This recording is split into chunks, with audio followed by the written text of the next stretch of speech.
SIR আতঙ্কে দিকে দিকে সামনে আসছে আত্মহননের ঘটনা। এবার সেই তালিকায় নবতম সংযোজন ভাতারের ভূমসর গ্রাম। গায়ে আগুন দিয়ে আত্মঘাতী ভূমসর গ্রামের বাসিন্দা মোস্তারা খাতুন। পুলিশ অস্বাভাবিক মৃত্যু মামলায় রুজু করে দেহ ময়নাতদন্তের জন্য বর্ধমান মেডিকেলে পাঠায়। এই ঘটনায় চাঞ্চল্য ছড়িয়েছে পূর্ব বর্ধমান জুড়ে। মৃতার পরিবার সূত্রে খবর, এসআইআর ফর্ম ফিল আপ করা নিয়ে দ্বিধাগ্রস্ত ছিলেন মোস্তরা খাতুন। ফর্ম ফিল আপ করলে তার সরকারি সুযোগ সুবিধাও চলে যেতে পারে, এমনকি নাম বাদ চলে যেতে পারে, এই আতঙ্কে ভুগছিলেন তিনি। এমতাবস্থায় মোস্তরার বর্তি আস্তরা খাতুন শুক্রবার বুঝিয়ে তাকে ফর্ম ফিল আপ করান। অভিযোগ, এরপরেই এক প্রকার এসআইআর আতঙ্কে গভীর রাতে গায়ে আগুন লাগিয়ে আত্মহত্যার চেষ্টা করেন মোস্তরা খাতুন।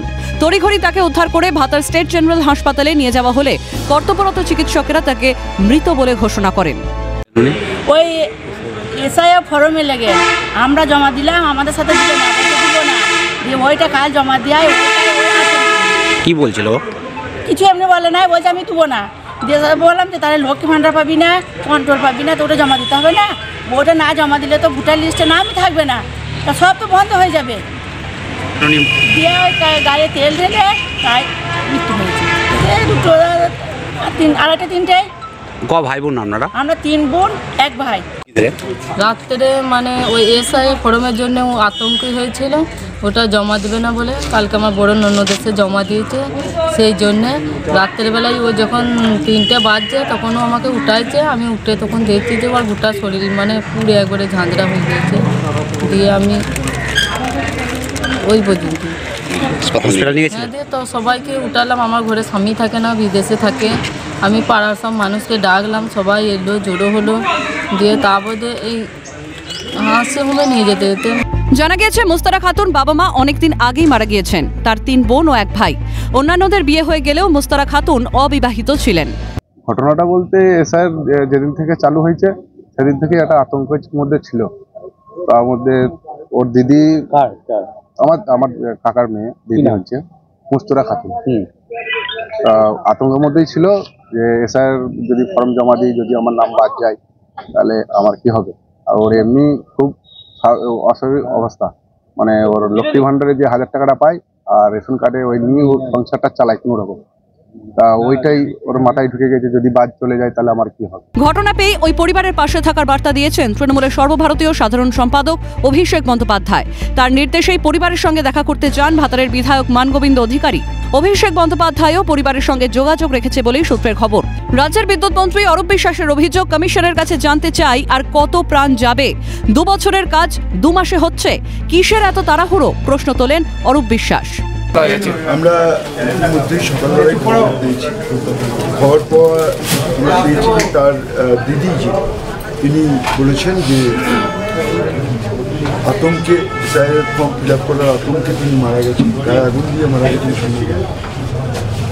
আমাদের দলের বিধায়ক, আমাদের দলের নেতৃত্বরা সেখানে আছেন।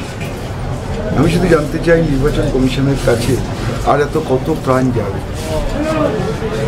যে কাজটা 2 বছরের, সেই কাজটা তড়িঘড়ি করে মাত্র 2 মাসের মধ্যে শেষ করতে গিয়ে প্রায় 45 জন মানুষ আজকে আত্মহত্যার পর বেছে নিল।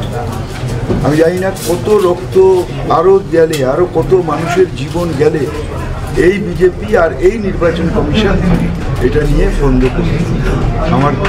আমরা বলবো, কোনো মানুষকে বলবো আতঙ্কিত হবেন না। যদিও পাল্টা কটাক্ষ ছুড়ে দিয়েছে গেরুয়া শিবির। ধুমকে চমকে মানুষের মনে ভীতির সঞ্চার করছে তৃণমূল। মন্তব্য বিজেপি বিধায়ক লক্ষণ ঘড়ুইয়ে। তৃণমূল কংগ্রেস প্রথম থেকে তারা এসআইআর বিরোধিতা করেছেন। তারা বুঝতে পেরেছেন যে পশ্চিমবঙ্গে যদি এসআইআর খরচ হয়ে যায় তাহলে বাংলার গতি টলমল হয়ে যাবে। তাই তারা এখন বিএলওদেরকে বাড়ি বাড়ি ধমকানো হচ্ছে, চমকানো হচ্ছে। মৃত ভোটার নাম বাদ যাবে না, এ নাম তুলতে হবে, এ নাম বাদ যাবে না, নাম বাদ দিলে চাকরি চলে যাবে, নাম বাদ দিলে বইয়ের সাথে মিশে দেওয়া হবে। এই চমকানো ধমকানো কাজ চলছে। তার একটাই কারণ, তারা বুঝে গেছেন বিরোধী যে কাজ করছেন সেই কাজ করলে পরে সঠিক ভোটার লিস্টের নাম উঠবে, আর সঠিক ভোটার লিস্টের নাম উঠলে পরে তৃণমূলের পতন অনিবার্য। বিজেপি বিধায়ক তৃণমূলের বিরুদ্ধে দোষারোপ করলেও মৃতার পরিবারের অভিযোগ, বিজেপি নেতাদের উস্কানিমূলক মন্তব্যেই তারা আতঙ্কিত। কিন্তু ওনার কি 2002 সালে নাম ছিল? হ্যাঁ, নাম ছিল। 2002 সালে নাম ছিল, তো ওনার বাদ যাবে কেন? ওইটাই ওনাকে বারবার বোঝানো হয়েছিল যে কোনো মতে বাদ যাবে না। তার মধ্যেও যদি আতঙ্ক, যা বিজেপির নেতাগোনা যা বলছে তাতে তো স্বাভাবিক এক মানুষ আমরাই আতঙ্কে হয়ে যাচ্ছি। টিভি দেখছিলেন নাকি? হ্যাঁ, টিভি আছে ঘরে, টিভিতে শুনতেন নাকি? TV mobile. মানে এমনিতে তো নাম যাদের 2002 সালে নাম আছে তাদের তো নাম বাদ দেওয়ার কথা নয়, কিন্তু ওনার এটা চিন্তা ভাবনা কি করে এলো? ওইটাই তো যে কিভাবে এরকম করে ফেললো। ওর দিদিরাও বললো যে আমরা করছি, তুই কর।